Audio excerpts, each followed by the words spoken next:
February 16th, 1944. The ruins of Monte Cassino stood like a broken crown against the grey Italian sky, its ancient monastery walls shattered by months of artillery bombardment and aerial assault. Below the sacred hill, the rocky slopes were scarred with trenches, shell holes, and the twisted remains of equipment from both sides. Winter cold bit through every uniform, every exposed piece of skin, as German and Allied forces faced each other across the deadly terrain of the Gustav Line. The air itself seemed frozen with tension, and the metallic smell of cordite that never fully cleared from these contested heights. Somewhere in the distance, artillery pieces boomed like thunder, sending shells arcing through the thin mountain air toward targets that might be enemy positions or might be empty rubble. It was impossible to tell in this landscape of destruction. Oberst Heinrich Wagner stood in his command bunker, studying detailed maps that showed every American position within 3 kilometers of his sector. His 200-man assault force represented some of the finest soldiers in the Wehrmacht, veterans of the Russian front, the African campaign, and the Sicily fighting, who understood mountain warfare and defensive operations better than almost any troops in the German army. Intelligence reports indicated that only a small American unit occupied the rocky outcropping designated Hill 193. A strategic position that commanded views of German supply routes and communication trenches. Wagner's plan was simple and seemingly foolproof. Overwhelming force, applied rapidly against a numerically inferior enemy that could not possibly resist such concentrated firepower and tactical expertise. The American positions on Hill 193 appeared almost pathetic from German observation posts. 14 soldiers crouched behind improvised stone breastworks, their olive-drab uniforms barely visible against the winter landscape. But Wagner's reconnaissance had missed something crucial in their assessment of enemy capabilities. Those 14 Americans were not ordinary infantry armed with rifles and machine guns. They were specialists, mortar crews, who had transformed their isolated position into a carefully planned killing ground with overlapping fields of fire that could deliver concentrated high-explosive destruction to any point within 1,000 yards of their positions. Each crew served their weapons with the precision of men who understood that technical competence was the only thing standing between them and annihilation by vastly superior numbers. The morning fog was beginning to lift from the valleys below Monte Cassino, revealing the scarred landscape where so many men had already died in futile attempts to break through defensive lines that seemed to grow stronger with each assault. Wagner's soldiers began their final equipment checks, loading extra ammunition, testing radio communications, and reviewing attack routes that had been rehearsed dozens of times during the past week. They moved with the confidence of professional soldiers who had survived campaigns across half of Europe and who understood that American troops, despite their industrial advantages, lacked the combat experience and tactical sophistication necessary for defensive warfare in mountainous terrain. But what happens when 200 men march into the fire of just 14 Americans? The Gustav Line represented Germany's most formidable defensive position in Italy, a carefully engineered system of fortifications, minefields, and natural obstacles that stretched across the Italian peninsula from coast to coast. Anchored by the imposing height of Monte Cassino and its ancient Benedictine monastery. German military engineers had spent months preparing these positions, incorporating lessons learned from defensive warfare on the Russian front and North Africa to create interlocking fields of fire, mutually supporting strong points, and carefully planned killing zones that could channel attacking forces into predetermined areas where concentrated firepower could destroy them efficiently. The strategic importance of the Gustav Line lay in its ability to prevent Allied forces from breaking out of southern Italy and advancing toward Rome, potentially forcing a prolonged campaign that would tie down resources needed for the planned invasion of France. Monte Cassino itself dominated the surrounding terrain like a medieval fortress, its monastery perched on a rocky peak that provided observation of Allied movements across miles of countryside, while serving as a reference point for German artillery and mortar crews throughout the sector. The mountains' steep slopes, rocky outcroppings, and limited approach routes created natural defensive advantages that German forces had enhanced through months of engineering work, constructing bunkers, trenches, and weapon positions that were nearly invisible from Allied observation points, yet capable of delivering devastating firepower against attacking forces. The psychological impact of the monastery's presence was equally significant, as its religious and cultural importance created moral dilemmas for Allied commanders who recognized that its destruction might be militarily necessary, but would represent an irreplaceable loss to human civilization. American forces attacking the Gustav Line faced tactical challenges that were unprecedented in their combat experience, as the mountainous terrain negated many of their advantages in mobility, mechanized support, and air power, while favoring German defensive tactics that had been perfected through years of combat on multiple fronts. Traditional American approaches to offensive warfare, coordinated combined arms attacks with tanks, artillery, and air support, were largely ineffective in terrain where vehicles could not operate and where weather conditions often prevented air operations for days at a time. Infantry units were forced to assault prepared positions on foot, carrying all their weapons and equipment up steep slopes while under direct observation and fire from enemy positions that were virtually immune to counter-battery fire or air attack.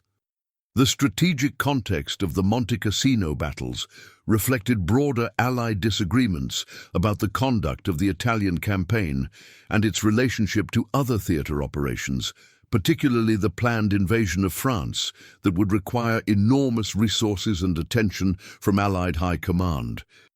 Some military leaders viewed the Italian fighting as a costly diversion that tied down forces needed for more decisive operations, while others argued that continued pressure in Italy would force Germany to commit reserves that might otherwise be available for defending France or reinforcing the Russian front.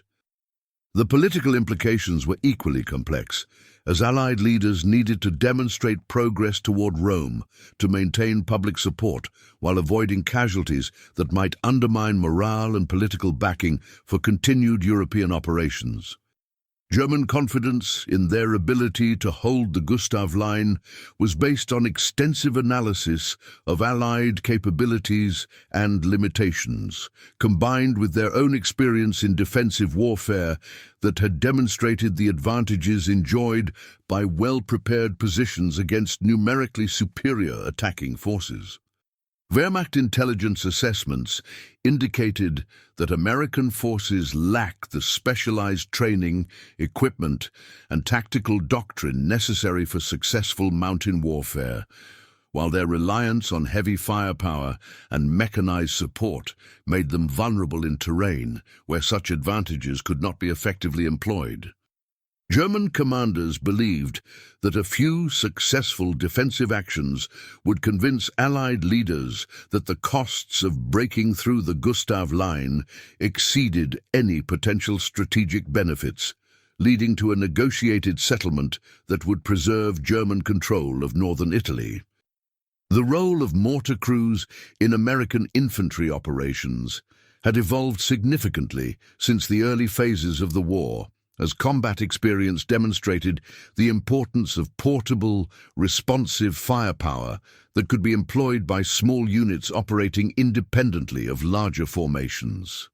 The 60mm and 81mm mortars carried by American infantry represented sophisticated weapon systems that combined rapid deployment, accurate fire control, and devastating high explosive effects against personnel and light fortifications. More importantly, these weapons could be operated effectively by small, well-trained crews who understood ballistics, target analysis, and ammunition selection, enabling isolated units to deliver firepower that exceeded the capabilities of much larger forces armed with conventional small arms.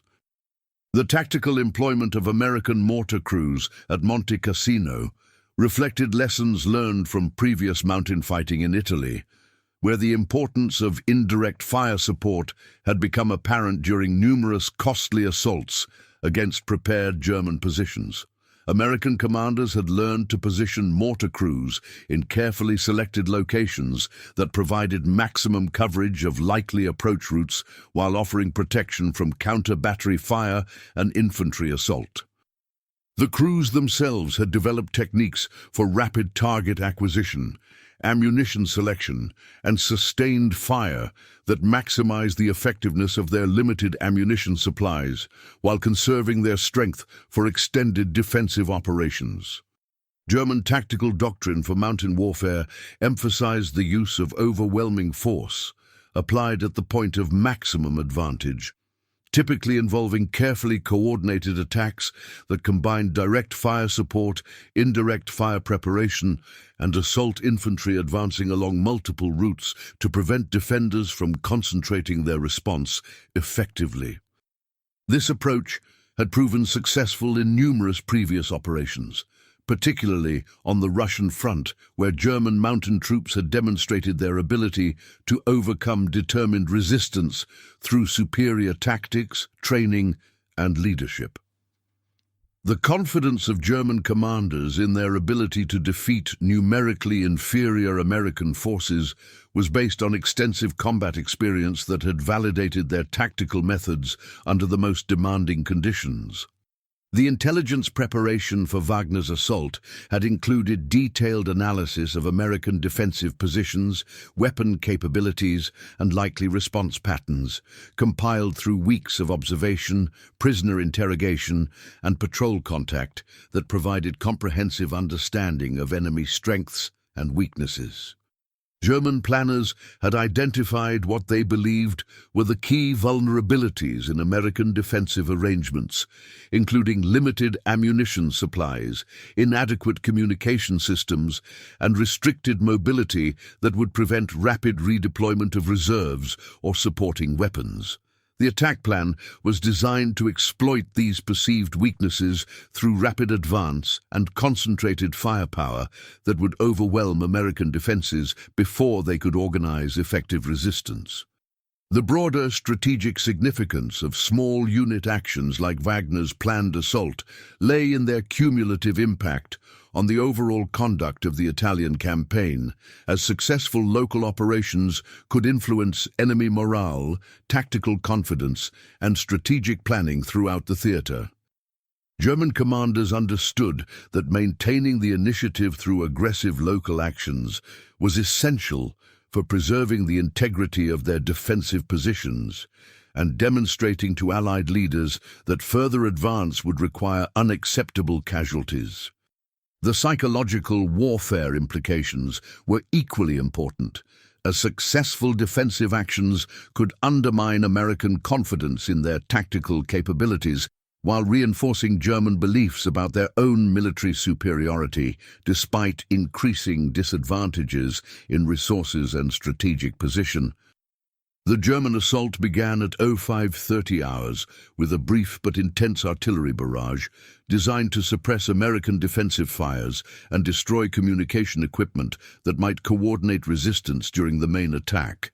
Wagner's mortars and artillery pieces sent dozens of shells screaming toward Hill 193, explosions erupting among the rocky positions where American soldiers pressed themselves into whatever cover they could find.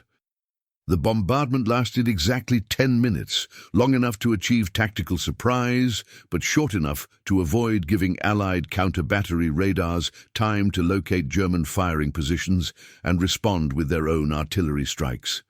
As the last echoes of the preparatory fire died away across the mountain slopes, 200 German infantry soldiers began advancing up the rocky terrain in small groups, their weapons ready and their confidence high. Staff Sergeant Mike Kowalski crouched behind his 81mm mortar position, watching through binoculars as German soldiers emerged from their starting positions and began moving toward his small defensive perimeter. The barrel of his mortar, camouflaged with rocks and winter vegetation, pointed skyward at a precise angle calculated to drop high explosive shells exactly where the attacking Germans would be most vulnerable. His three-man crew, gunner, assistant gunner, and ammunition bearer, had rehearsed their firing procedures countless times during the past week, developing the mechanical precision that would be essential for surviving the next few hours. Kowalski estimated the range to the lead German elements at 600 yards and dropping rapidly as the enemy soldiers picked their way up the slope with the careful movements of experienced mountain fighters. The Americans had prepared their defensive positions with meticulous attention to fields of fire, ammunition placement, and crew protection that reflected hard-won lessons from previous battles in the Italian mountains.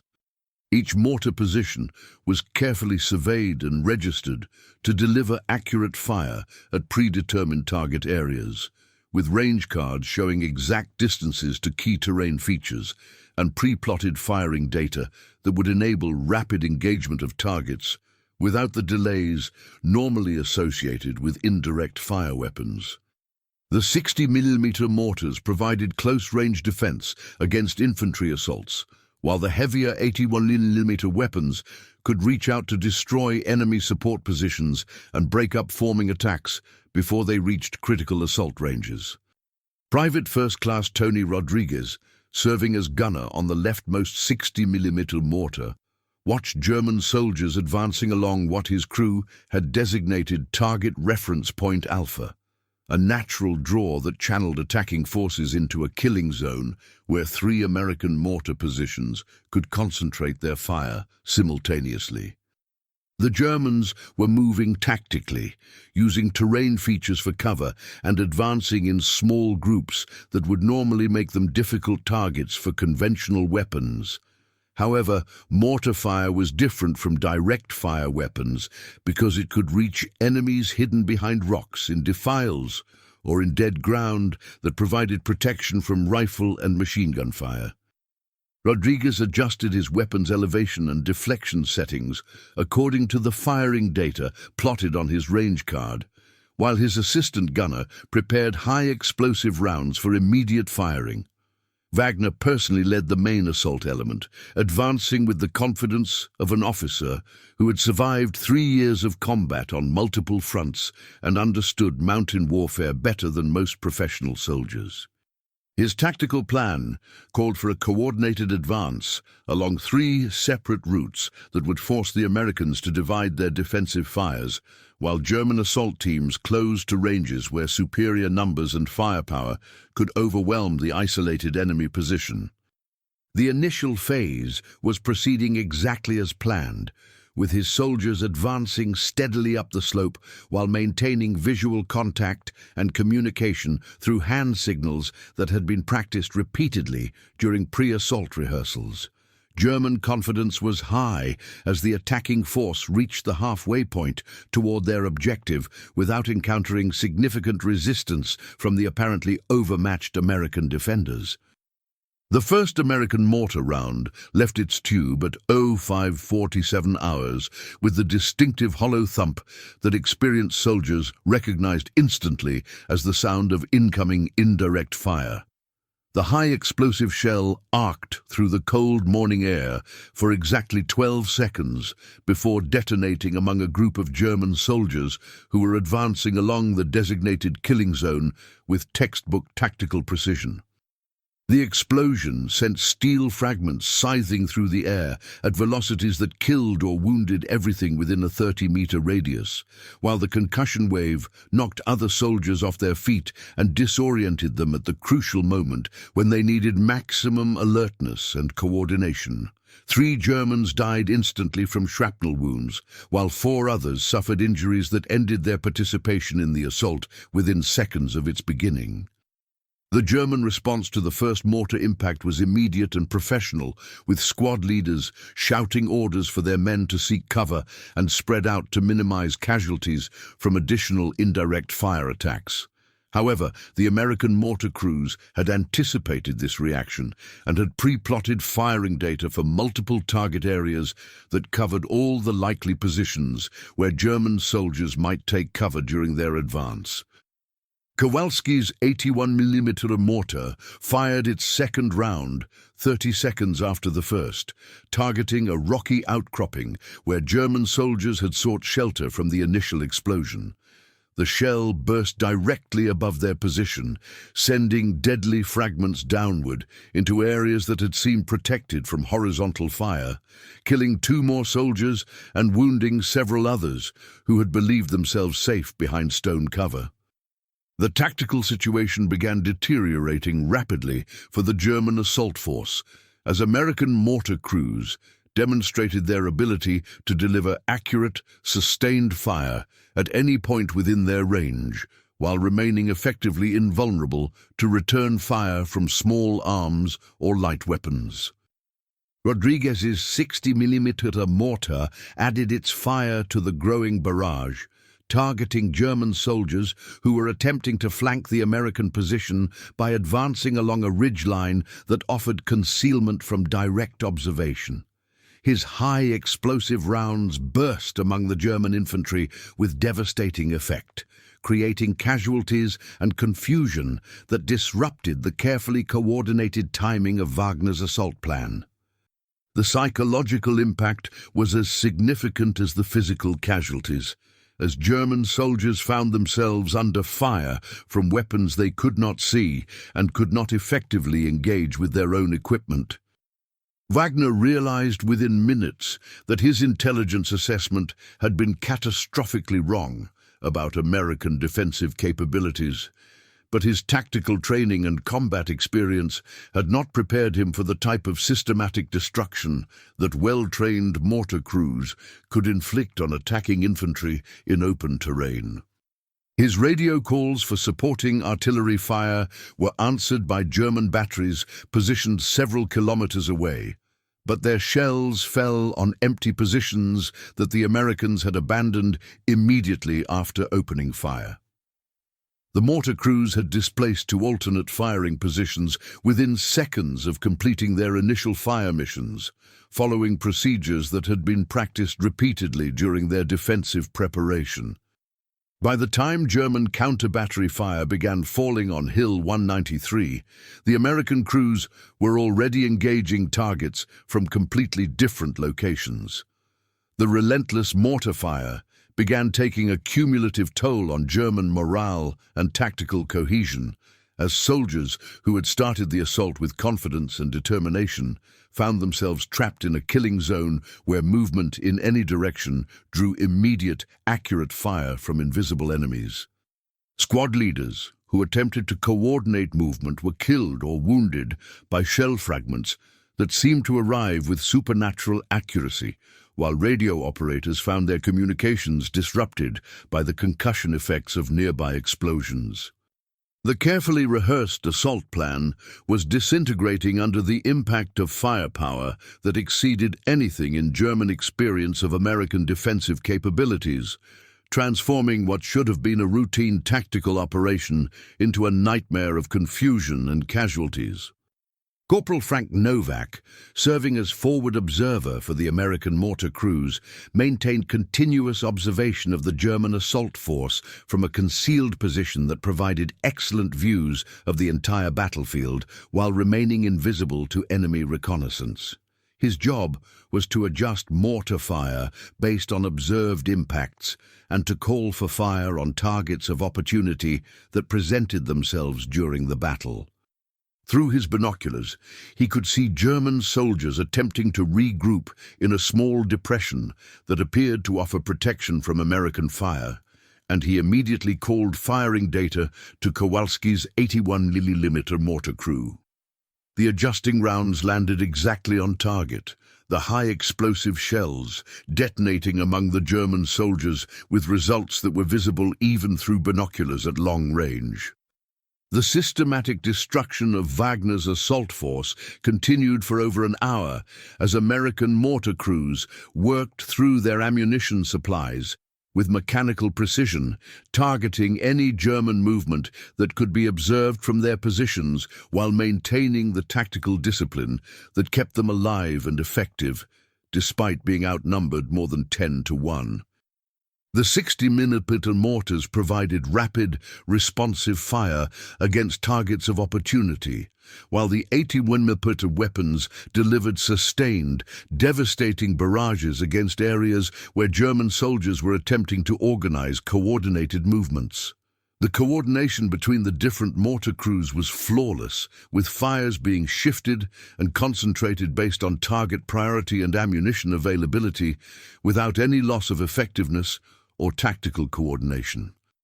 German casualties mounted steadily as the mortar barrage continued, with soldiers who had begun the day as confident, experienced veterans becoming desperate, demoralized survivors who were trapped in a killing zone they could neither escape nor effectively fight back against.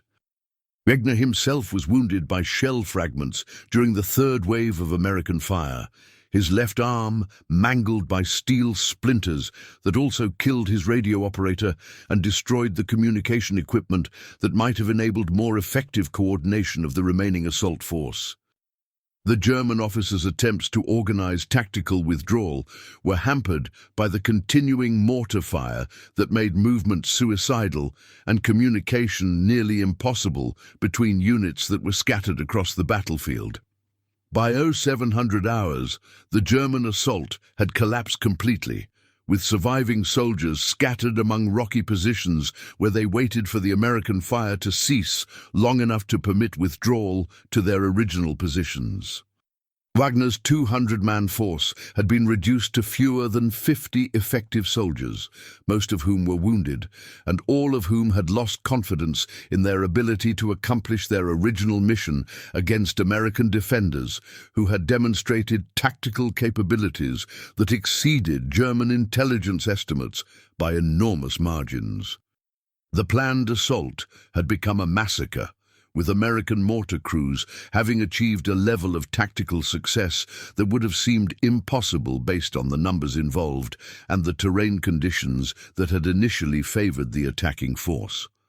The silence that finally descended over Hill 193 was broken only by the groans of wounded German soldiers and the occasional crack of rifles as American infantry eliminated individual enemies who were still capable of resistance.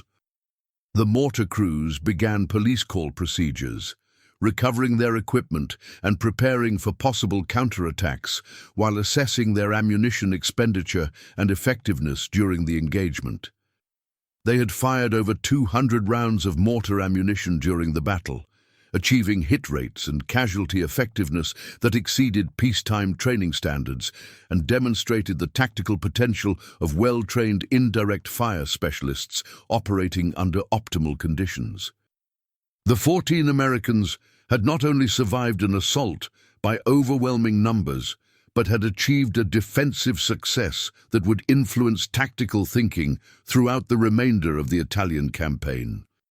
The psychological shock experienced by surviving German soldiers following their catastrophic defeat at Hill 193 reverberated through Wehrmacht units throughout the Monte Cassino sector, as word spread of an elite assault force being decimated by a handful of American mortar crews using tactics and weapons that German intelligence had consistently underestimated.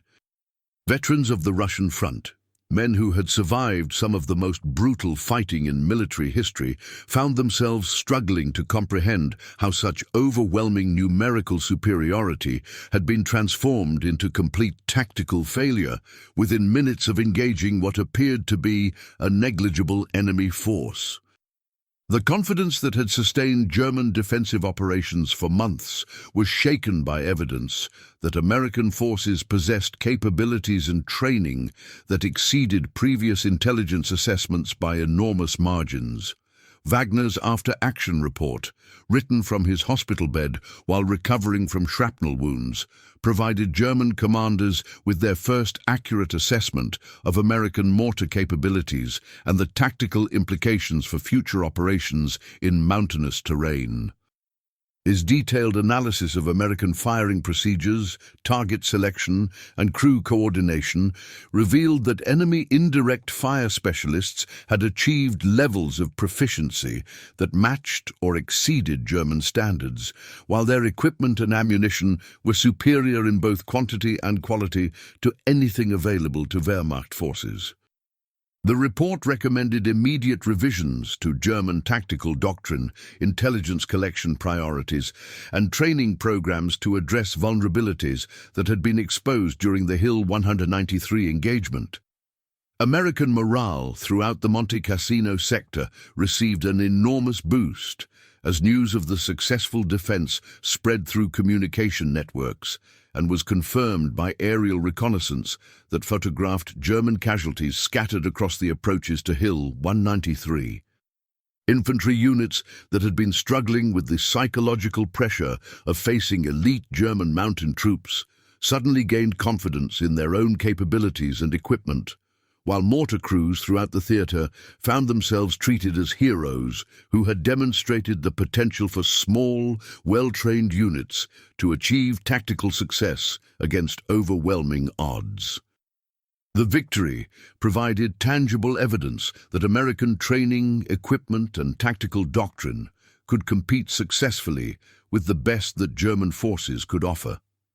Intelligence analysts from both sides studied the Hill 193 engagement intensively, recognizing that the tactical lessons learned could influence the conduct of infantry operations throughout the remaining phases of the Italian campaign and beyond. German intelligence services initiated crash programs to gather detailed information about American mortar capabilities, training methods, and employment doctrine, while also revising their own procedures for assaulting defended positions where indirect fire weapons might be encountered. American intelligence officers, meanwhile, analyzed German tactical responses and communication intercepts to understand how enemy forces were adapting to the new tactical realities demonstrated by the mortar crew's success. The strategic implications of the successful defense extended far beyond the immediate tactical situation to influence Allied planning for future operations throughout the Mediterranean theater, as commanders gained confidence that properly trained and equipped small units could hold critical terrain against numerically superior enemy forces. The success demonstrated that American defensive capabilities in mountainous terrain were more effective than previously assumed, encouraging more aggressive operational planning that relied on isolated units holding key positions while mobile forces maneuvered around enemy flanks. This tactical confidence would prove crucial during subsequent operations that required American forces to hold exposed positions while larger strategic movements developed. Medical statistics from the engagement revealed the devastating effectiveness of mortar fire against infantry operating in open terrain, with German casualty rates exceeding 75% among units directly engaged by American indirect fire weapons. The pattern of wounds observed among German survivors provided medical officers with valuable data about the effects of modern explosive ammunition on human targets, while also demonstrating the importance of immediate medical evacuation and trauma treatment for personnel subjected to high explosive fragmentation injuries. These medical lessons influenced field hospital procedures and casualty evacuation protocols throughout the remainder of the European campaign. The propaganda value of the Hill 193 victory was recognized immediately by Allied psychological warfare specialists who used accounts of the successful defense to counter German claims about American military inexperience and tactical incompetence. Stories of 14 Americans defeating 200 German veterans provided powerful evidence of democratic military effectiveness that could be used to maintain home front morale while undermining enemy confidence in their own tactical superiority. The narrative of skilled American soldiers outfighting elite German forces resonated particularly strongly with civilian audiences who needed reassurance that their sacrifices were contributing to inevitable victory. German tactical adaptations to counter American mortar effectiveness began appearing in intelligence reports within weeks of the Hill 193 engagement, indicating the speed with which Wehrmacht commanders were attempting to modify their operational procedures based on lessons learned from the failed assault. These adaptations included increased emphasis on indirect fire preparation, improved intelligence collection about enemy weapon positions, and modified assault techniques designed to minimize exposure to mortar fire during movement phases. However, these tactical modifications often reduced the effectiveness of traditional German assault methods without providing adequate alternatives for dealing with well-positioned defensive systems. The training implications of mortar crew success influenced American military education programs throughout the European theater, as instructors incorporated lessons learned from Hill 193 into courses for both officers and enlisted personnel. Mortar crew training received increased emphasis and resources, while tactical doctrine was revised to maximize the defensive potential of indirect fire weapons in various terrain and operational conditions. The success also influenced equipment development and procurement priorities, with increased production of mortar ammunition and improved fire control systems that could enhance the effectiveness of future operations. The long-term impact of the successful defense on individual participants was profound, as the 14 Americans who had achieved such remarkable tactical success found themselves transformed from ordinary soldiers into recognized experts whose opinions and experiences were sought by commanders throughout the Italian campaign. Several crew members received decorations for their performance during the engagement, while others were selected for promotion or assignment to training positions where they could share their expertise with other units. The psychological boost provided by recognition of their achievement helped sustain these soldiers through the remainder of their combat service. The ripple effects of German tactical failure at Hill 193 influenced enemy planning and morale throughout the Monte Cassino sector, as commanders were forced to revise their assumptions about American defensive capabilities and modify their operational approaches accordingly. The failure undermined German confidence in their ability to achieve local tactical victories that might influence the broader strategic situation in Italy, while also raising questions about the intelligence assessments that had guided previous operational planning. These psychological effects contributed to broader German demoralization that would affect their defensive effectiveness during subsequent Allied offensives throughout the remainder of the Italian campaign. The tactical success achieved by American mortar crews at Hill 193 demonstrated the revolutionary impact of portable indirect fire weapons on infantry combat effectiveness, proving that small, well-trained units equipped with modern mortars could achieve firepower concentration that exceeded the capabilities of much larger forces armed with conventional small arms. The 60mm and 81mm mortars employed by American forces represented the culmination of decades of development in portable artillery systems, combining rapid deployment, accurate fire control, and devastating high explosive effects in weapons that could be operated by minimal crews and transported by foot soldiers across any terrain.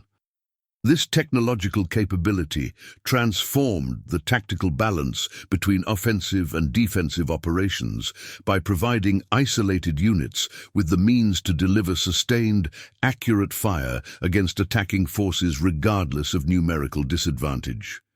The comparative analysis of mortar effectiveness versus conventional artillery revealed significant advantages in responsiveness, accuracy, and tactical flexibility that made these weapons ideally suited for the close-range, rapidly changing conditions that characterized mountain warfare in Italy.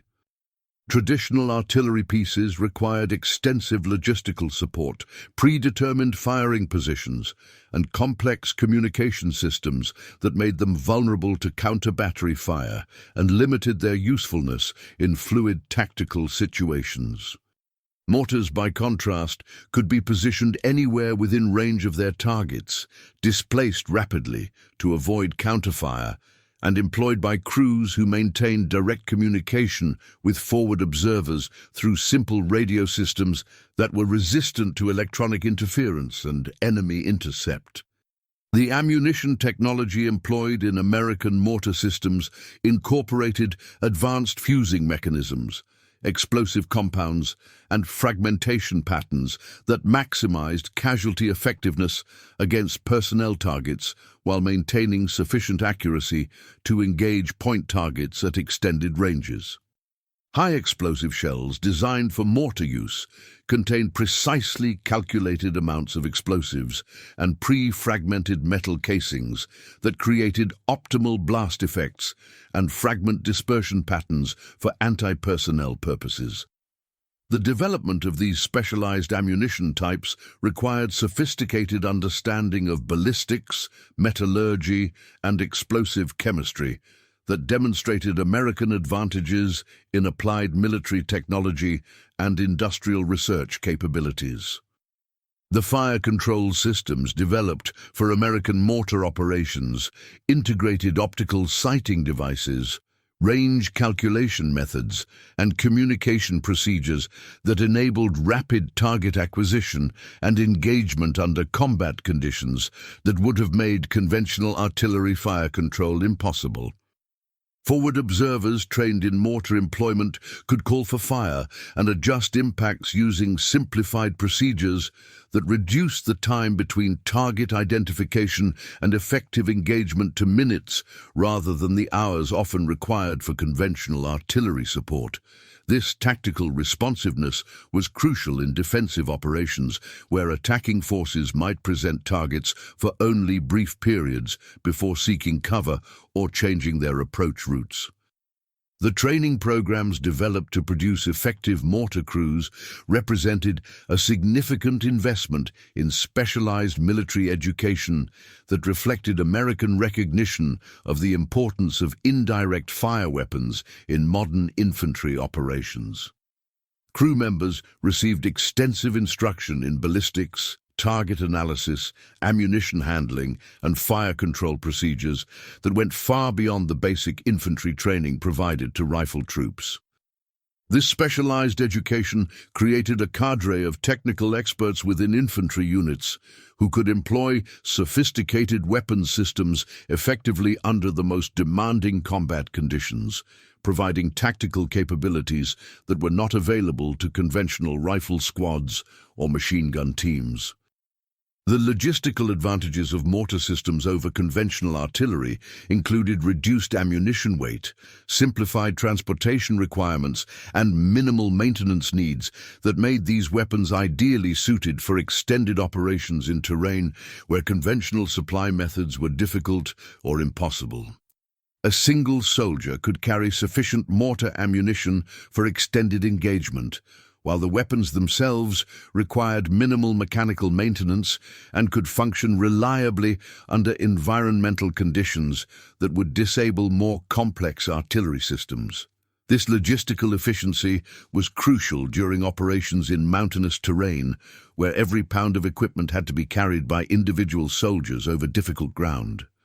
The tactical integration of mortar fire with conventional infantry weapons created combined arms capabilities at the squad and platoon level that had previously been available only to much larger formations equipped with supporting artillery. Infantry units equipped with mortars could provide their own indirect fire support, coordinate suppressive fires with maneuver elements, and engaged targets that were beyond the reach of direct fire weapons. This tactical self-sufficiency was particularly valuable in mountainous terrain, where units often operated independently of larger formations and where conventional supporting arms were unavailable due to terrain limitations or communication difficulties. The intelligence implications of mortar effectiveness extended beyond immediate tactical considerations to influence strategic planning and resource allocation throughout the European theatre, as commanders recognized that portable indirect fire capabilities could multiply the combat effectiveness of infantry units without requiring proportional increases in logistical support or personnel. The success of American mortar crews encouraged increased procurement of these weapons systems and expansion of training programs designed to maximize their tactical potential. The demonstration that small, well-equipped units could achieve tactical success against overwhelming odds influenced strategic planning for operations where numerical disadvantages had to be overcome through superior equipment and training. The technological lessons learned from mortar employment in Italian mountain warfare contributed to post-war weapon development programs that produced even more effective indirect fire systems for use by infantry forces operating under similar conditions. Research into improved ammunition types, enhanced fire control systems, and better crew protection measures reflected military recognition that mortar weapons would continue to play crucial roles in future conflicts where infantry forces might face similar tactical challenges. The successful defense of Hill 193 became a case study in military schools that influenced tactical doctrine and training programs for generations of soldiers who would employ similar weapons under different but equally challenging conditions. The profound irony of the Hill 193 engagement lay in the transformation of German tactical confidence into catastrophic defeat through the application of American weapons and training that German intelligence had consistently underestimated and misunderstood. The Wehrmacht soldiers, who began their assault with justified confidence in their numerical superiority, combat experience, and tactical doctrine, discovered that modern warfare could render these traditional advantages meaningless when confronted by opponents who possessed superior equipment, training, and tactical understanding of indirect fire weapons. The lesson was both simple and devastating. In the industrial age of warfare, technical competence and advanced equipment could overcome any advantage in numbers or individual courage when properly employed by soldiers who understood their capabilities. The human dimension of the American victory transcended the immediate tactical success to demonstrate the potential for democratic military training and individual initiative to achieve results that exceeded expectations based on traditional measures of military effectiveness. The 14 soldiers who defended Hill 193 were not elite specialists or carefully selected veterans, but ordinary Americans who had been trained to operate sophisticated weapons systems with precision and coordination under the most demanding combat conditions. Their success represented validation of American approaches to military education, equipment development, and tactical doctrine that emphasized technical competence and systematic preparation over individual heroism or ideological indoctrination. The strategic implications of mortar effectiveness in defensive operations extended far beyond the immediate tactical situation to influence Allied planning and German defensive strategies throughout the remainder of the Italian campaign and beyond. American commanders gained confidence that properly trained and equipped small units could hold critical terrain against numerically superior enemy forces, encouraging more aggressive operational planning that relied on isolated defensive positions to anchor broader strategic movements. German commanders, meanwhile, were forced to revise their assumptions about American capabilities, and modify their tactical approaches to account for indirect fire weapons that could deliver devastating firepower from concealed positions. The legacy of Hill 193 continues to resonate through military doctrine and training programs that recognize the decisive importance of indirect fire weapons in modern infantry operations, demonstrating that technological advantages, properly employed, can achieve tactical results that seem disproportionate to the resources invested.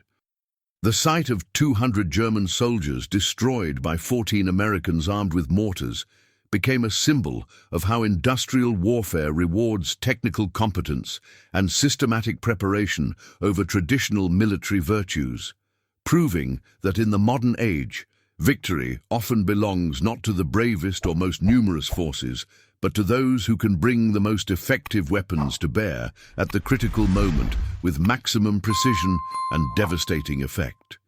If you want more untold stories of World War II, subscribe now to WW2 Secret Archives, where history's darkest secrets are revealed.